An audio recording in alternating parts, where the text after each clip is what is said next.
And you might see a screen that popped up saying something about recording. Also, I understand that we need to, that you might see live transcript in your screen. So if you need closed captioning service, you need to click on the live transcript to show the subtitles.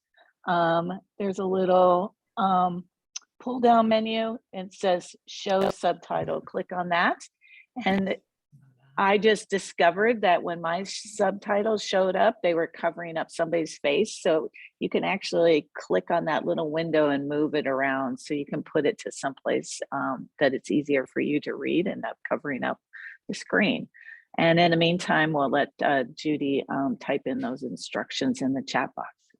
All right, good morning. My name is Janet Warburton. I work for ARCUS. I will be hosting this event today. I'm assisted with Judy Fonstock. We both coordinate and run the PolarConnect program for the Arctic Research Consortium of the United States. Or are we just not hearing you guys? And if you have tech issues, we will try to troubleshoot them in the chat area. So hopefully you're all hearing us. I'll let Judy maybe address that in a moment as well. Today's event is being recorded and we will share it with everyone after posted online and as well as send it out to everybody that registered. So again, welcome to PolarConnect. Today's topic is the Greenland Subglacial Tremor Project. It's going to be, we're sharing or seeing a screen with teacher Erin Towns and her researcher, Dr. Sarah Doss. Today is May 10th, 2022. They are joining us from Greenland, so that's pretty exciting. I'm joining you today from Anchorage, Alaska. Judy is in New Hampshire, and it's always nice to get a sense of where people are joining from. So while we get settled and get started here in the chat area, please post where you're joining us from and how many people, if you got students or others, learners with you today, we'd love to hear about that. A little bit about PolarConnect program, next slide. The PolarConnect program is funded by the National Science Foundation, Office of Polar Programs. It's administered by a nonprofit, Arctic Research Consortium of the United States. We're based out of Fairbanks, Alaska. We've been running the PolarConnect program for a couple decades now, or close to 2 decades now. And we put teachers such as Erin Towns with researchers such as Dr. Doss in places such as Greenland and all across the Arctic and Antarctic so that the educators can get experience working with science, hands-on science, and bring it back to the classroom. And yeah, so we're really excited in particular about this expedition because as most of you have known, we have had a pandemic going on and Erin was one of 11 educators in this program that were delayed and were unable to deploy in their year of 2020. So it's 2 years later, here we are, we're finally excited that she's in Greenland and working with the research team and that the research is actually taking place itself. So big moment. This is our second event of the season. We actually have a couple of other educators heading out to the Arctic locations coming up in the next month or two. So with that, I'm going to turn this over to Erin here in a moment, but questions, as questions come up, please type them in the chat. Judy and I will try to relay them to the team as appropriate, but definitely at the end, we will answer as many questions as possible. You can ask them live or you can ask them, type them in the chat window. In the meantime, please keep your mics closed until that time when you actually ask your question so we don't have too many distractions. And I think that's it. Did I miss anything, Judy or Erin? Okay, I'm going to turn this over to Erin. Okay, are we on? Can you guys hear us? Yes, we can. Yes? Oh, sweet. Okay. Hi, everybody. Welcome. Welcome today. Hello. Thanks for coming. Thank you. My name is Erin Towns. For those of you that do not know me, we've got a couple of people that are signed in and welcome. I'd like to welcome our students and all of our teachers and students from the Auburn School Department. We've got, like some middle school kids and some high school kids and some elementary kids. And so it's just really awesome that you guys are here today. So thank you so much for joining us. Sarah and I are part of the Greenland Subglacial Tremor project team. And, on our first slide, we see, all of our team, pictures of all of our team doing a couple of different things that we've been busy up here doing. Our team includes, of course, Dr. Sarah Dosh. She is a climate scientist at Woods Hole Oceanographic Institution. Dr. Mark Bain, who is this fellow right here next to our helicopter pilot. Our helicopter pilot's name is Victor, by the way. And he's a geophysicist from Boston College. Dr. Wenyan Fan, who is a seismologist. And Nicholas Lau, a graduate student in San Diego. They're both at the Scripps Institute of Oceanography. And then Kristen Arnell, who is our Pascal polar engineer. So she does a lot with technology here. Jeff McGuire, who is not with us on this trip. He will be coming back in the summertime when our project is wrapping up. And he is also a seismologist. And then I, Erin Towns, Polar Trek teacher. All right. Sarah is going to discuss with you just a little bit about the project itself and the science that we are here looking at.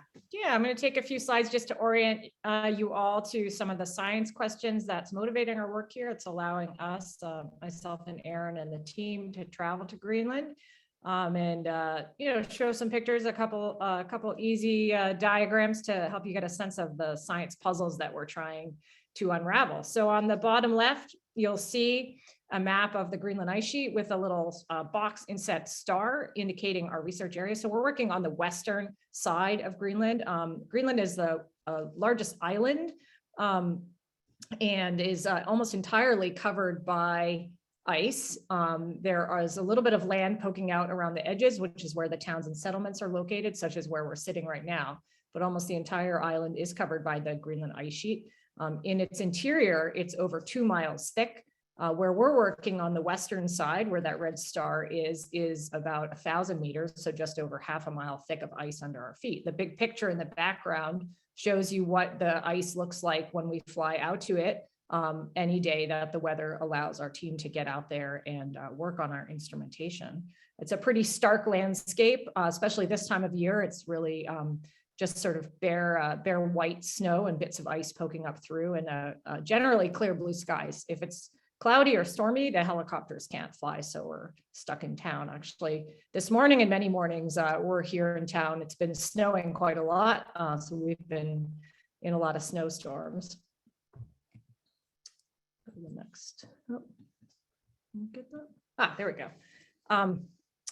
So we're working in this project. We're putting out a large, what we call an experiment, essentially a large amount of equipment consisting of GPS and seismic arrays, which are going to allow us to use the sensitive instruments to sort of decode what's happening within the ice sheet. And in particular, we're interested in what's happening underneath the glacier, where the glacier meets the rock or the land below. And the big picture question that we're trying to understand is how warming, so because of increasing greenhouse gas emissions, the planet is warming, the Arctic is warming twice as fast as the rest of the planet. This is leading to a lot of change in places like Greenland, a lot more melting and loss of ice and snow. And we're interested in knowing how that in particular affects the motion of the glaciers on the Greenland ice sheet, how fast they slide from the interior of this 2 mile thick ice out to the coast, where that ice melts and is lost into the ocean. And that is implications for everybody around the world due to things like sea level rise, changes in ocean circulation, all sorts of other changes that we're concerned with. This is sort of a cartoon view. If you were to slice the Greenland ice sheet in half and take a look down inside, which of course we can't do, which is why we're using these instruments. But if you could imagine that you could do that, like you would cut a slice out of an ice cream cake, what would you see on the inside? What kind of ice cream? What's happening at the bottom of that ice cream cake? This is a cutaway view. So on the top of the glacier, in particular in the summer, as the temperatures warm, the snow and ice starts to melt, you get all sorts of meltwater features, lakes and ponds and streams that develop as the snow and ice turns into water and tries to find a path from the ice surface down through the ice sheet to the base below, where it then tries to find a route out to the sea. And so one of the things that we're very interested in is understanding how much meltwater is formed under warming Arctic conditions, how quickly that water reaches the base of the ice sheet, and then how that water at the base of the ice sheet influences that sliding as the ice moves over the land out towards the coast. We can't, of course, slice the Greenland ice sheet in half and look below. So we are using the GPS and seismic equipment to help us understand how the ice is responding and where that water is going in sort of like a mystery view, right? So we're looking for clues that might help us piece together what's happening in areas that we can't directly observe. This is not Greenland, but this is a satellite image of sort of complex river systems that you might find on coastal areas around the world. And this is just to illustrate the fact that we think underneath Greenland, where the ice is the land below, there are also complex river systems like you might find in coastlines all over the world. And one of the primary goals of this particular project is to use these seismic arrays to try to image the formation of these river systems over the course of the summer. One of the things that's really unique about the western margin of the Greenland ice sheet is that we think these river systems are developed year after year in the spring as the water starts to form on the surface and make its way down to the base of the glacier. So in the winter, we think there are no river systems and not much water happening underneath. And then as spring begins and then ramps up into summer where there's lots of melting, we think these systems start to develop from small ponds and pools, like you might see the smaller river systems in this image, into large rivers that very efficiently move that water from the interior of Greenland out to the coast. So these are the kind of features that we're hoping to be able to image with our instrumentation. But again, we can't see them directly. And not much more here in the science side, but just to give you a sense for the kind of methodology we're using for this way to observe the river systems below. Here's a sort of cartoon view of what we think is happening. You can see, again, a cutaway view of the ice, and now you're looking kind of straight up into the ice sheet. And if you were to imagine a river system at the bottom there, we're using these seismic arrays essentially as antennas to focus on the energy that's released when water moves between the ice and the rock below. So if you imagine standing by the side of a mountain stream and not making any sound, you might start to hear the noise as the water rushes by the bank or rushes over boulders or things like that. And energy is released when that water is moving through that landscape. The same thing is happening underneath the glacier as this water system develops and then rushes through. It's going to create sound waves and energy waves that will be transmitted through the ice, and we'll be able to pick those up with our instrumentation. And because of the orientation of all of our instrument arrays, we'll be able to then pinpoint directly in space where that noise is coming from, so where those river systems are developing. So that's the idea behind what we're doing. And it's kind of a novel method, hasn't really been used in this way in Greenland before, so we're excited when our team comes back in the summer and pulls everything back out, we start to dig into the data to see if we're actually able to succeed. This picture is just kind of an illustration. I've talked a lot about water in the winter and the summer. To give you a sense of what we're seeing on the left is a river system now. When Erin and I fly up onto the ice, we're essentially in winter conditions. Some of you may be back at home feeling like summer is coming. I can assure you in Greenland, it doesn't feel like summer is anywhere near. As I said, we have snowstorms almost daily. The glacier surface is covered by snow. Nothing is melting. So we have these traces of surface river systems as seen on the left, and you can see the drifting snow. So this would be a rather large surface stream seen from the air. And if we were to go back in the summer, as some of our team will, and we're on the ground, you would see very large river systems like are shown in the right-hand view. Okay. Thanks. Thanks, Yeah. friend. Thanks. I'm going to hand it back over to Erin now. Okay. All right. So we're going to try to also give you an overview, like So we've got the scientific, portion of it, but what this team has also been very interested in, and why Sarah originally, sort of decided to team up with me, is because we have to take a look at the role of social studies as well in this, and the impact that climate change has and melting ice sheets and glaciers have on, basic daily life, economy, politics, this sort of thing. So, so my job here was to function as part of the team, and then also to, kind of take a look around and really sort of show you guys what life was like, and find out some things about how this is impacting people here in Greenland. So I took this picture from the helicopter. That is the first time that Mrs. Towns has ever been in a helicopter. What we see here is, as we were going to fly onto the ice sheet, this is what we get first. So we get sea ice in front of it, and then we get, like the glacier front here, and we also have calving glaciers. And I think one of the biggest things was the vastness of it. It's absolutely massive. The ice sheet covers 80% of Greenland. And so it is just, it's massive. This is the helicopter that we were riding in. And again, this is our pilot, Victor. Victor has to be very, very careful about when he decides that it's okay to fly or not. There are a lot of people involved in that process that decide on a daily basis whether or not the science team can go out.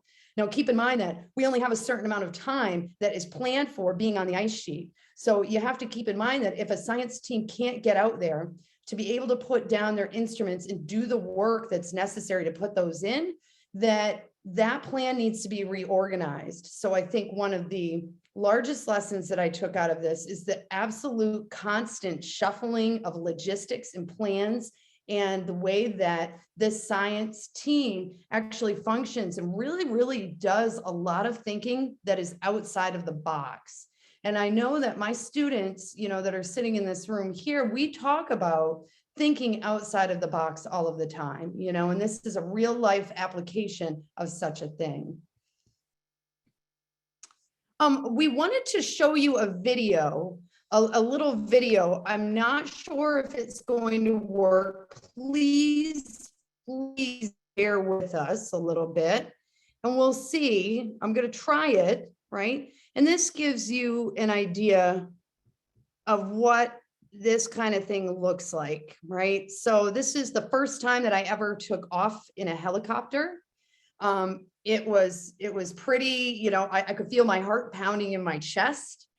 This is the first look that I had at that ice sheet. And again, it's bare, it's vast, but the thing that caught my eye were all of those little ridges and crevasses. And those are actually really, really, really deep. It's hard to give you an idea of the absolute scale of all of this.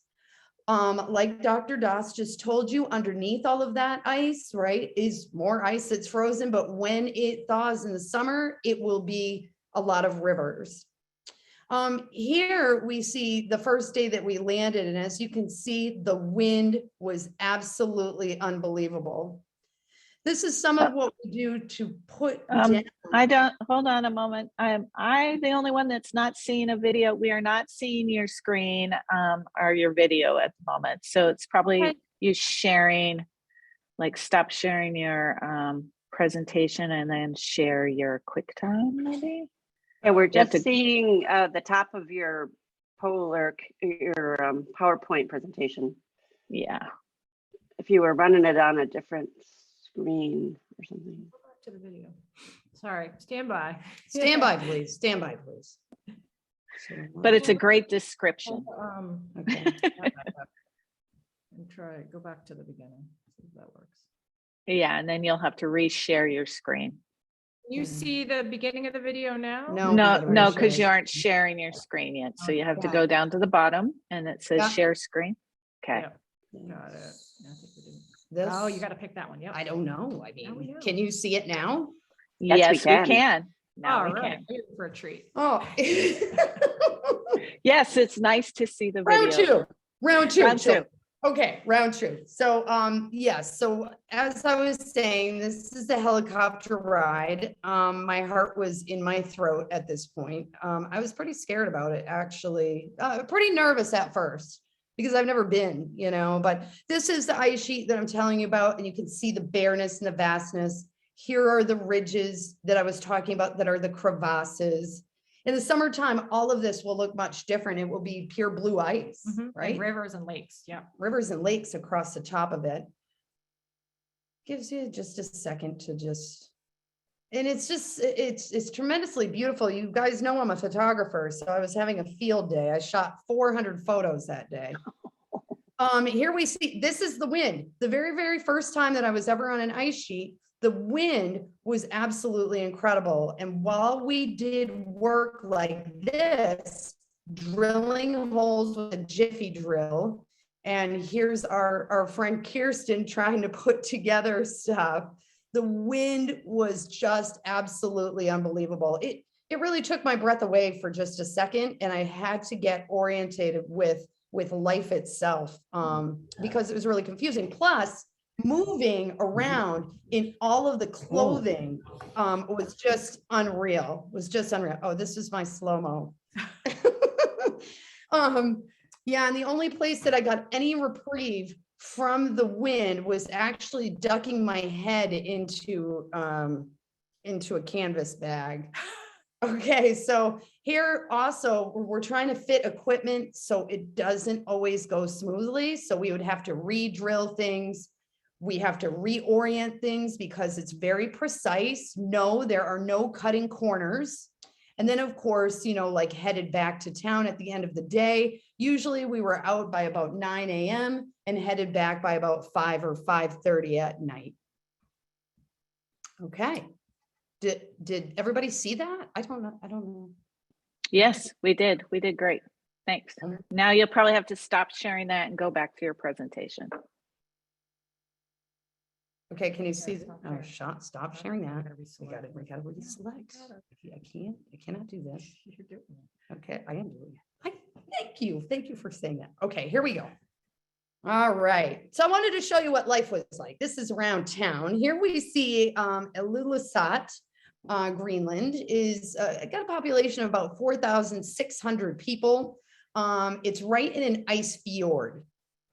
The ice fjord. Yep. It's like a bunch of melting icebergs, and Ilulissat actually is Greenlandic for iceberg. So the town is named for that. And this is also a United Nations, it's a UNESCO World Heritage Site. So it's also, this is protected. And life is around these icebergs, and everything that has been built here is built into the environment and adapts to the environment as best as it can. The absolute massive scale of some of these icebergs is unbelievable. And when I first got here, I thought to myself, look at that glacier. Only I was told, no, Erin, it is not a glacier. This is actually an iceberg, and they are massive. And from the air, it was an interesting viewpoint to be on the ground with them and then see them from the air where they looked small in comparison with the ice sheet. Just incredible. The people that live here, about 96% of them are Greenlandic Inuit peoples of the north, and they speak Greenlandic, Danish, and yeah, they have been living here for thousands of years. Here we see my very first friend that I had here. His name is Peterson. I met him on a street corner, but started talking to him, and he is an artist. As you can see, he does these carvings out of reindeer, muskox, narwhal, all kinds of figurines that are deeply rooted in Inuit culture. As a lot of you know, also Mrs. Towns likes to run. And so while running about town, I, of course, captured a lot of images as well. These people that live here are a hunting and fishing people primarily. So this is really, really a very common thing to see. And people use fur to, make all kinds of things to keep themselves warm in the winter, everything from hats, coats, mittens, gloves, anything like that. As I said before, people fish here a lot. So a lot of fish that are available to eat, include things like halibut, redfish, and even in a couple of places, salmon. I caught a boat ride down in the harbor with a couple of fishermen. So I was able to be taken out, and you can't really see it with this perspective, but the iceberg that this guy is standing in front of is unbelievable. What you also can't see are the 5,000 seagulls or Arctic gulls that are just around these boats. And so what you see in his hand or in his right hand are the guts of the fish that need to be removed once they catch the fish. And then they throw them out for the gulls, and it's just a free for all. For a scientific exploration.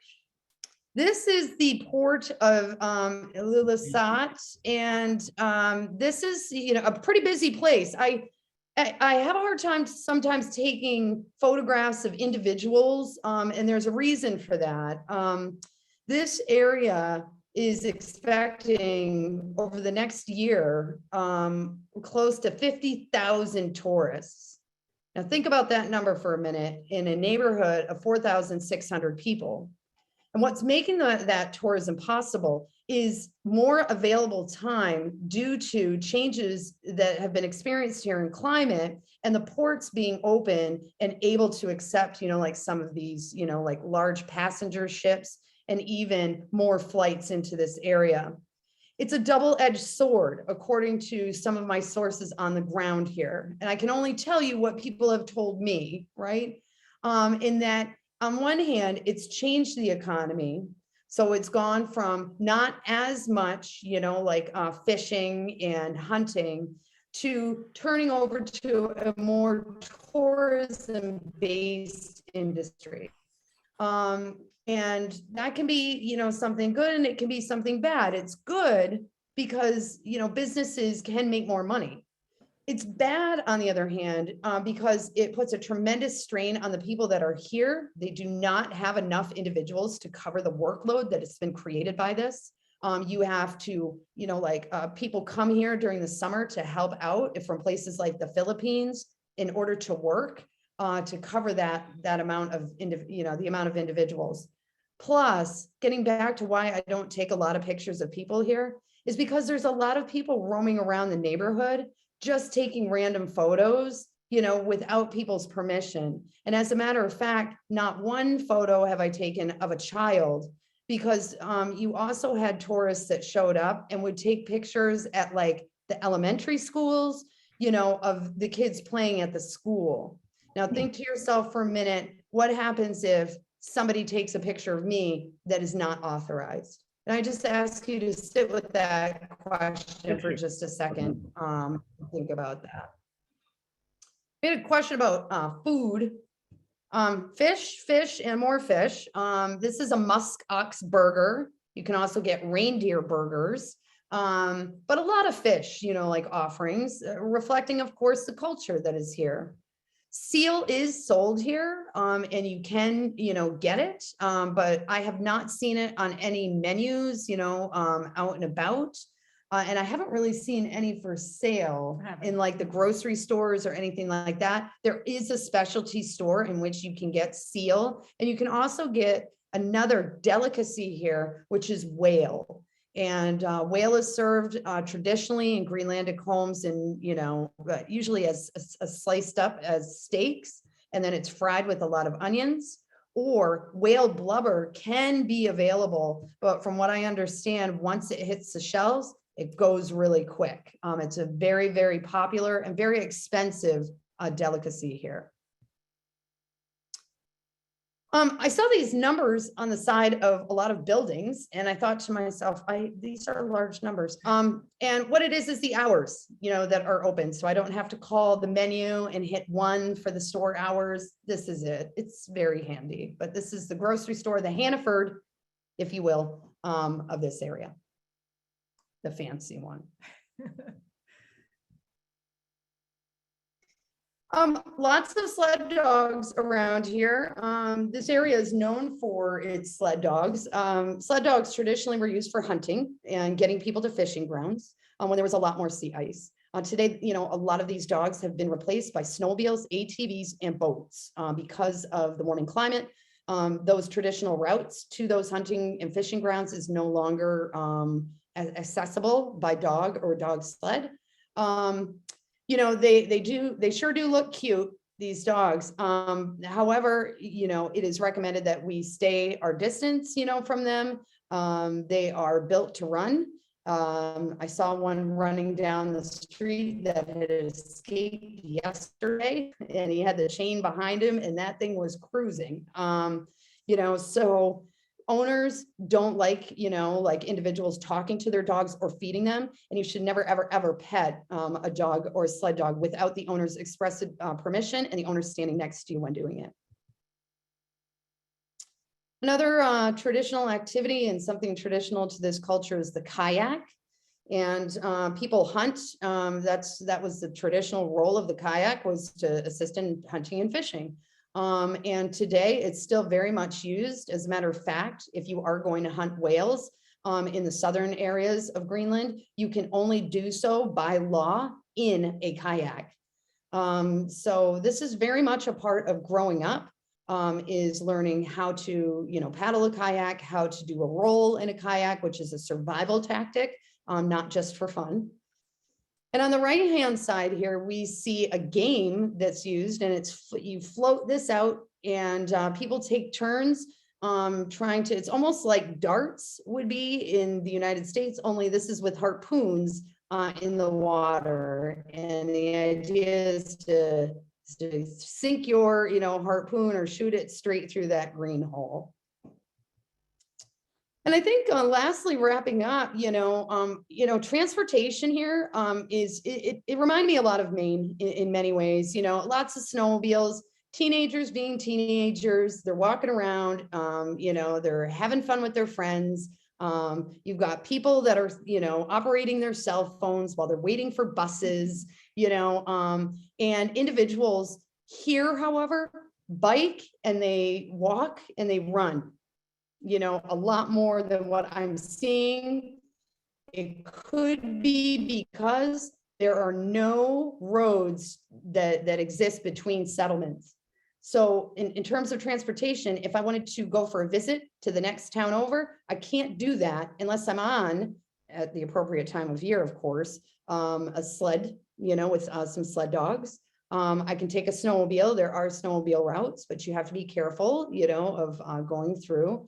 Or I can take a helicopter, you know, and so these are the main methods of transportation between settlements and towns.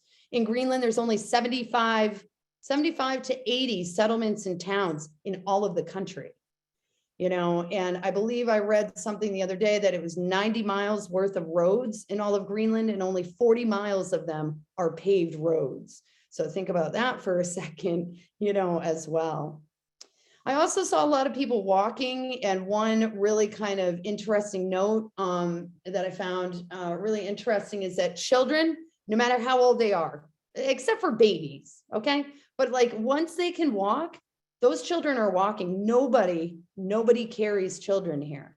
So you would see parents walking through the streets, you know, with their kid that's like, you know, 1.5, 2 years old, and they will take their time. They're not rushing them, but that kid is going to walk, you know, from town to wherever they've got to go. So I thought that was, you know, really cool. I think I'll wrap it up by saying that the other thing that I saw that's really cool is that people interact with each other. You know, you don't see parents sitting at a table on their cell phones while their kids are in front of them. You know, they're very, very engaged with each other, which I really, really appreciated. For those of you that know how much Mrs. Towns loves a cell phone in class, I don't. You know, it was refreshing to see. So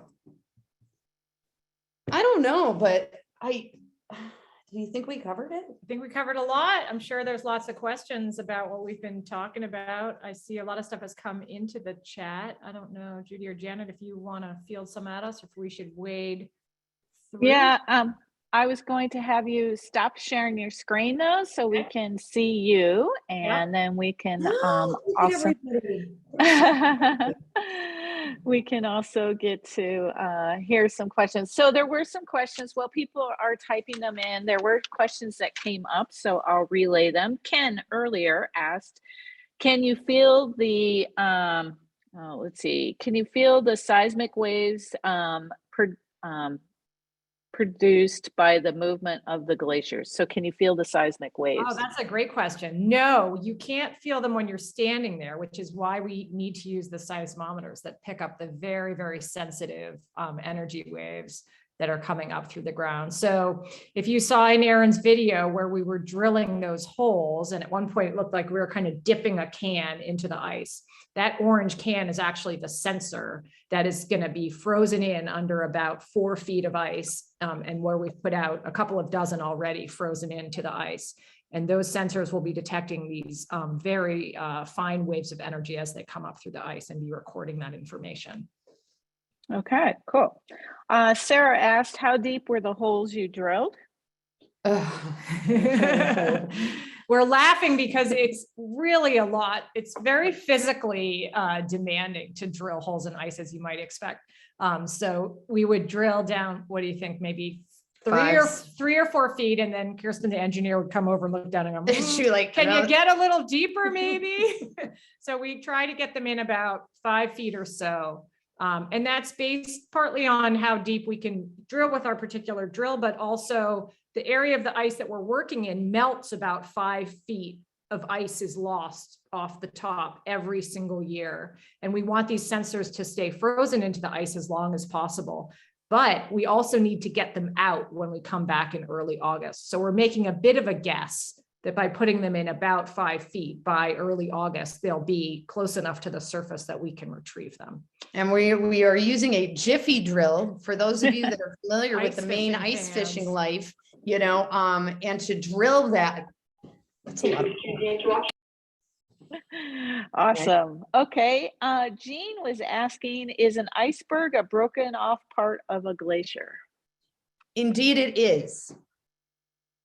It is. Okay. Yes, the big icebergs around here are all coming from the Jakobshavn Glacier, which is one of the largest and fastest flowing glaciers in all of Greenland. And that's what's generating these massive icebergs that come out and drift off the coast of Ilulissat. And they float by. And so I was surprised by how fast these float by. You know, it's like a moving museum almost. You can get up in the morning and you're going to get something totally different in front of you. So it's super cool like that. Yeah. Great question. Thank you. Okay, so I'm going to the questions that showed up in the chat. Again, Jean, Erin, did you have a chance to ride on a dog sled pulled by sled dogs?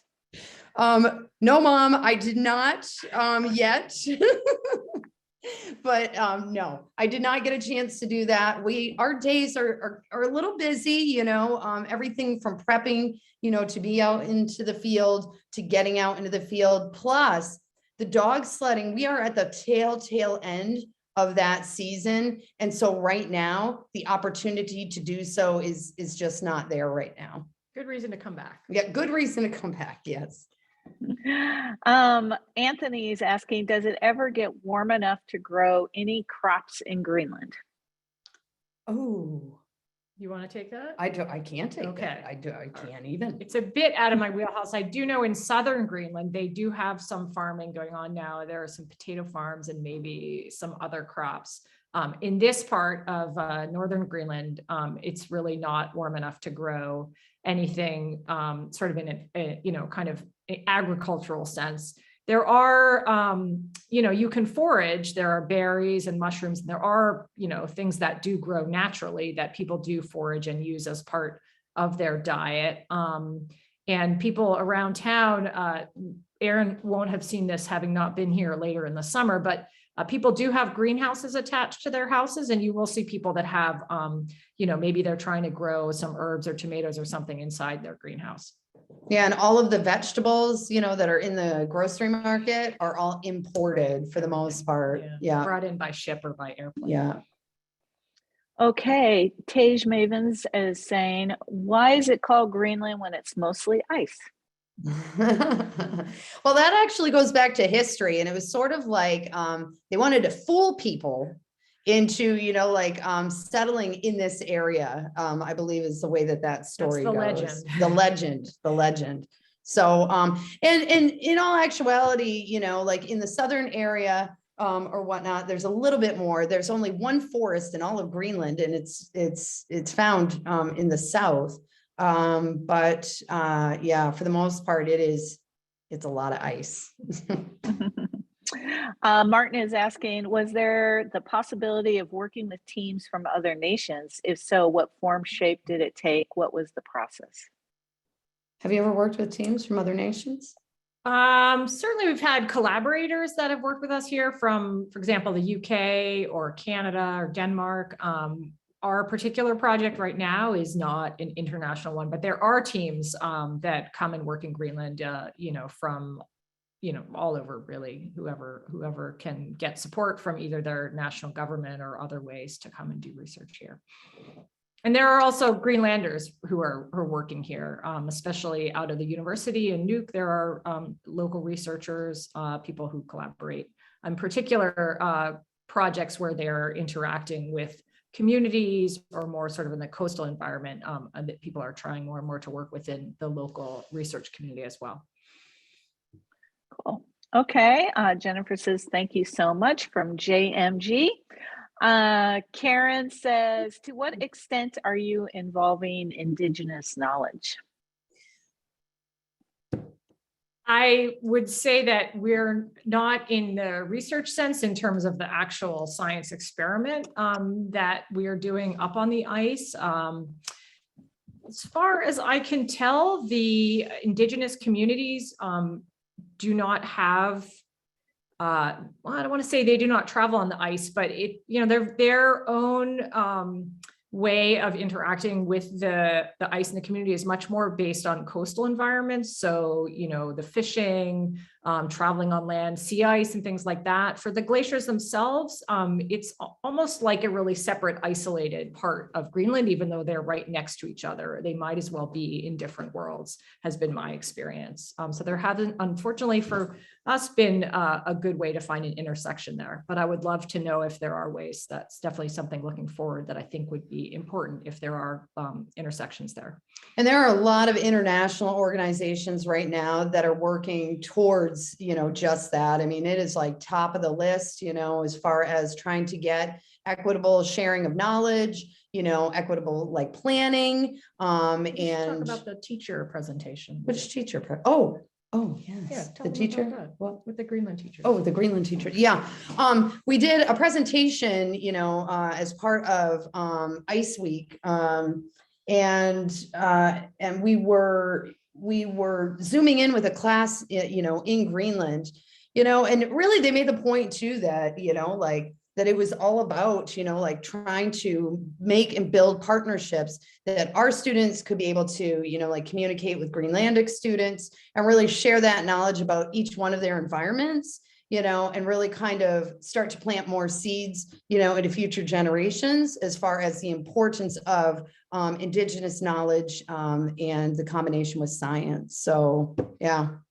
And it's not to say too, I don't want to, if we talk about Indigenous knowledge, and I don't mean to separate the two either, like that is science, and somebody like using their environment and like they're the foremost experts and authorities, like on that. So yeah, great question. Thank you. Okay.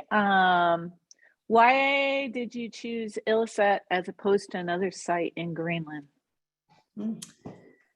Yeah, that's a great question. So for this particular experiment, we're actually revisiting a location on the western margin of the Greenland ice sheet that my colleagues and I have been working in for over a decade. And so we already had a lot of knowledge of the ice flow there and the different kind of features in terms of lakes and streams that form over the summer and what kind of experiment we might be able to be successful in. And so for this particular project, it made sense to return here. Ilulissat is also a really useful launching off point. It has an airport that you can fly in and out of, so it's fairly easy to access. Once we're working with the helicopters have quite a limited range that they can fly from any town up onto the glacier.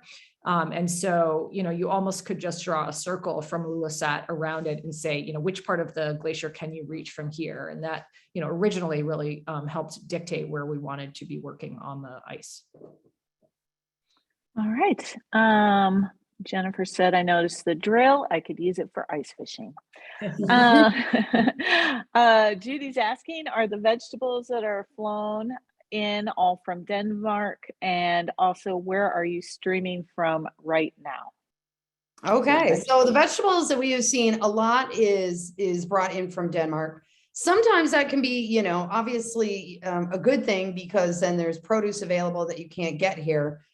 Sometimes getting the produce here is a massive problem, because those icebergs can also block the entry to the port. And they've done so on a number of different occasions. As a matter of fact, we have a little cafe that we were in, and we were talking to the owners who had been previously closed, for quite a while. And the reason being is because, there were no food supplies that were coming in. By ship, the large ships. By ship, yeah. right, so that makes it incredibly difficult, in that way.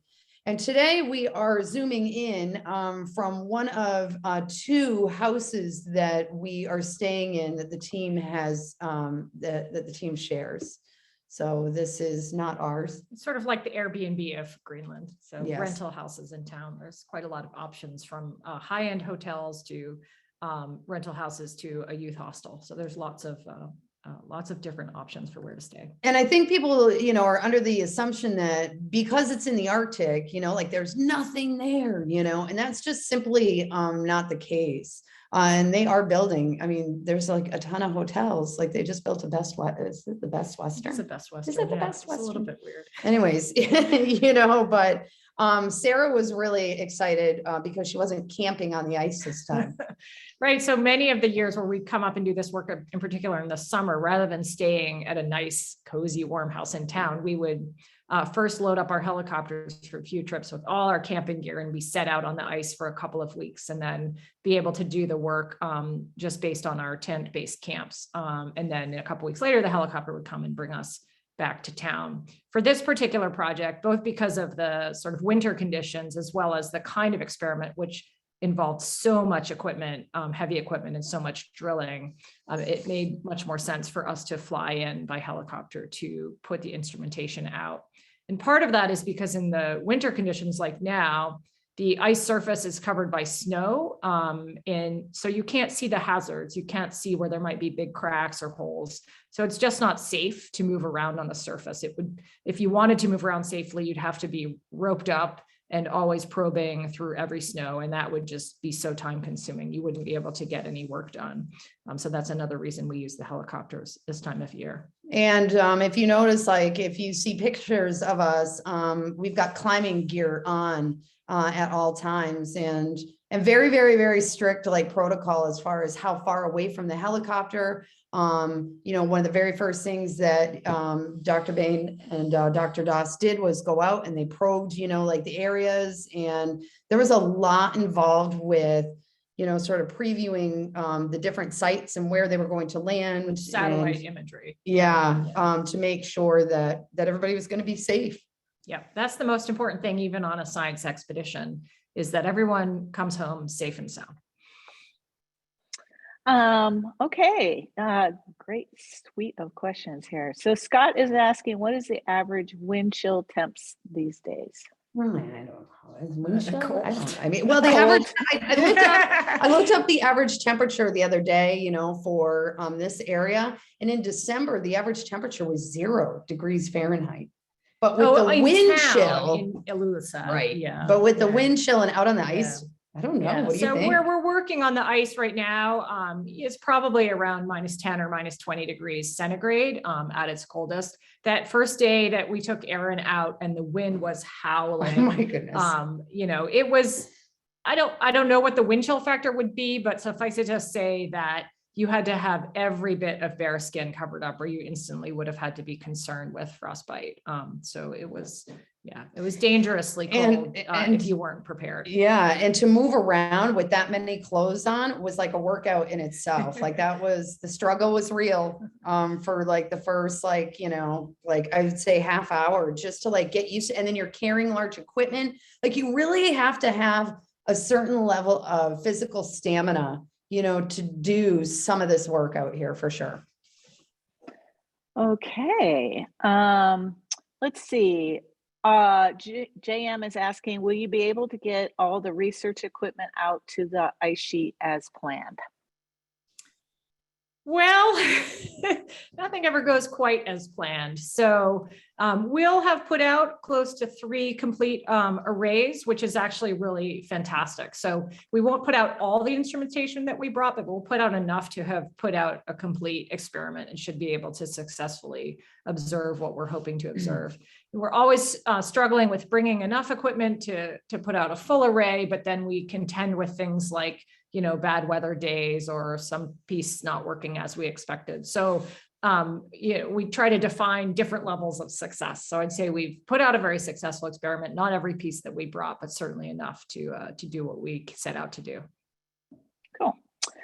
Ken is asking, are there any Greenlanders participating in research projects? In particular, are there any Greenlanders pursuing science degrees related to climate? I don't know the answer to that question. I think it's a great question, but I'm not sure. I would imagine that either at the university in Nuuk or Greenlanders who may be studying, you know, in Copenhagen or other places certainly would be, but I'm not sure. And as a matter of fact, that classroom that we were teaching with, Yeah, you know, a couple of months ago, those were all pre-service teachers, and they were doing, you know, like a lot of different like scientific experimentation strategies. They were all like, you know, like in training to be able to teach that. School of Ice, is that what it was? Well, the School of Ice was I think the US drilling US program, right? So they were, it was a very like a 1 or 2 week long program with, Greenlandic teachers getting this year because of COVID still virtual education in all sorts of cryosphere, you know, science, ice-based science. Yeah, related to that, just because I don't feel like typing it in the chat. There are a couple of organizations that maybe the audience would like to hear about. There's the Associated Polar Early Career Scientist, APEX it's called, and it brings early career polar scientists from around the world together. It's an organization that kind of pulls them together. So there might be some Greenlandic scientists that are part of that organization. Erin is part of another group called Polar Educators International. So if you're an educator and you're really interested in learning more about some of these things that Erin has been talking about, other teachers and connecting with others that are like-minded and want to get polar science out there, PEI is another group. And then I mentioned in the chat, there's another group that's for students. It's called Joint Science, I think it's education program, but I can't remember what JSEP stands for. So somebody can maybe type that in there. But JSEP, every year they do a call for students from the US to join. Greenlandic and Denmark students. There might be some others, but they go to Ilulissat, Greenland, and they work with scientists. It's a summer program for high school students. So there's a lot of opportunity when you start to kind of see and get interested in the polar world. So ARCUS is a place to learn more about those kinds of things, as well as through Polar Trek and people like Erin and Dr. Doss. So great questions. And let's see, there was, here we go. Robert was asking, what effect has global warming had in Greenland? Definitely, you know, from my discussions with people around, you know, at first they were really fearful because, you know, traditional like ice, you know, that had been frozen to get to like fishing and hunting grounds was disappearing. And I know that according to, you know, some of the sources on the ground, you know, like there were a lot of people that were really, really like concerned about that and how it was going to affect their families, you know, if you can't get to your livelihood. And then, the flip side of that is that it opened it up for tourism. And so a bunch of, like sort of unintended, like consequences of that came. And now, where there's money, there's jobs, like without a doubt, I believe that the unemployment rate, they were claiming was 0, here, also has, again, that double-edged sword, like, so, stretching out and then, of resources. And then of course, on top of it, how are you going to sustain that for a long period of time? What impact will that have on further, exacerbating the issue if you're going to take in more flights or more ships are coming here or, yeah. So it's an interesting conundrum. Okay, a couple, let's see. Oh, Diane is wondering what Greenlanders do with their garbage. Good question. They burn it. There's a lot. As a matter of fact, I should have put it in. I got, because we were in the helicopter, when you fly, like into the Greenland airport, you fly right over their dump, so I was like, oh, I can't wait to see this, like what's going on here. And when I looked down, there's like nothing, like everything is very, very organized into different, like recycling is big. You get a lot of money for those recyclables here. Don't you? Yeah. So things like, soda bottles and beer bottles. One of the things I've noticed is that they're much thicker and sturdier than you would expect. And that's because, and they have very high returnables, it's like $1 or $2 per bottle. And because they don't just recycle them by sending them off somewhere, they actually reuse them. So by making their bottles, very thick and sturdy, they can send them back and clean them and refill them. And traditionally, you're talking about a culture that uses every single part of an animal. Like you don't just like kill something and, like for trophy's sake or anything like that, like every single part of the animal. So if we talk about that over an extended amount of time, psychologically and sociologically, it makes sense that, like that gets ingrained in national behavior, as well to a certain extent. And so you see people not wasting a lot either. Very good. Okay. I think Helen has already sent you a message about us, an educator or in her private, but she wanted to know, have you interacted with the local schools? I would absolutely, I have not, and the reason being is because, like I don't have anybody to introduce me to that contacts here necessarily, even though like I reached out, to a number of different individuals that I've met along the way, but it's also because of the amount of sort of, evasiveness, like sort of the invasion of tourism and all of that. People are very protective of, like kids here, so walking in off of the street, I do not speak Greenlandic. I do not speak Danish. There are people that do speak English. I found a handful and most of them work, like within town, and even their English is, like it's doable, but so it's very, very difficult unless I have like a contact. And I would appreciate any contact. That would be great, to be able to get into a school. Yeah, that sounds great. Thanks, Helen, for sharing that. And finally, Anne is asking, do you have fun doing your job? And it's Gaia's question. We have so much fun. So much fun. Absolutely. Absolutely. Never ending sense of discovery and exploration and wonder. I mean, I'll speak just as the scientist here, but we were speaking just last night as our group, as we were sitting around after dinner.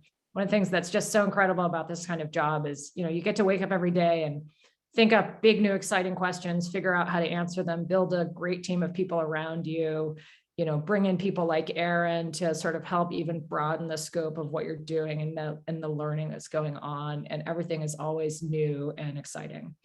And as far as teaching goes, it's the best job ever because it's never the same day twice. You can think out of the box all that you want. Yeah. Summers, we don't have to be at school. No, but I mean, realistically, you get to like work with youth, and I can't think of a better job that there is on this planet for sure. Thank you, it's awesome. teachers. It's awesome. Yeah. Awesome. Thank you. That was a great segue. Everyone, great Great questions. question.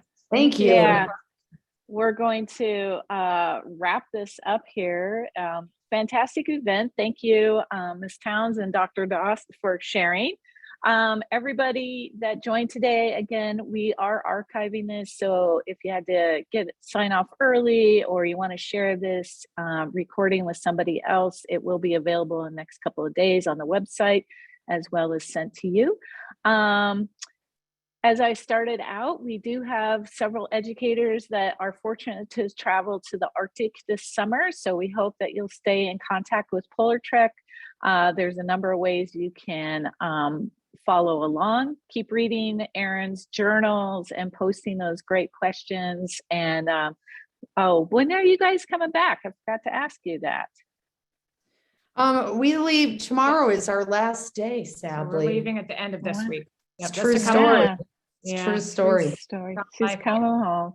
Yeah. Well, it's been amazing following you. So thanks for doing such a great job on sharing the expedition. And again, thanks to the National Science Foundation for funding these kinds of activities, and to Arcus for supporting. We hope you all have a great rest of your day, and thanks for joining. We will also stop the recording here. And for those of you that are family, friends, and others that